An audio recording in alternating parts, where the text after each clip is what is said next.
We have Dickson Bugwa, who is the chairman of the Matatu Welfare Association. Karibu sana, Dickson. Asante sana. It's so nice to have you, but just how do you introduce yourself to people? I'm an operator, I'm a lobbyist, and I represent the interest and rights of the Matatu PSV investors. Yes. I have a very rich background, having been in the sector for more than 4 decades. I'm a banker by profession, and really it's a sector that needs really to be looked into, needs to be nurtured, needs to be tamed, so that at least can be able to provide or render services as expected by the public. Absolutely. I'll begin with just the first question. This year has been tough economically for all Kenyans. How is the Matatu sector faring?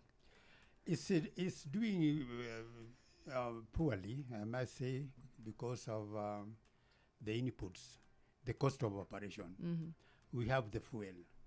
We have other ingredients like the tires, like the taxes, and so forth.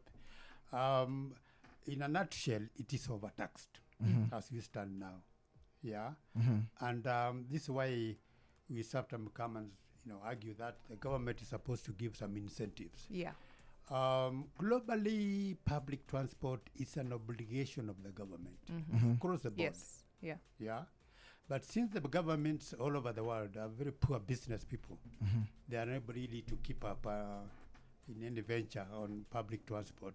What they normally do is really to contract private sectors, through the tenders on agreed terms and conditions, so that at least they keep an eye on the private sector providing those transport provisions, and also get engaged from time to time on the emerging issues, the challenges, and so forth, so that at least the public transport can flow seamlessly and as expected by the citizen and also the government. Yeah. That's I've loved a statement that you've said that most of the governments run business poorly, and I don't know what's your recommendation for that, but I'd like to ask.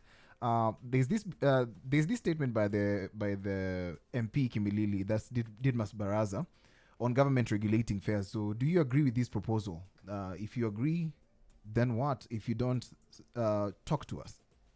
There are parameters that overrides that, and until those parameters are met, you can't just come in and start regulating the fares, because currently, as we're talking, and as I've said, I've clearly said that it's overtaxed.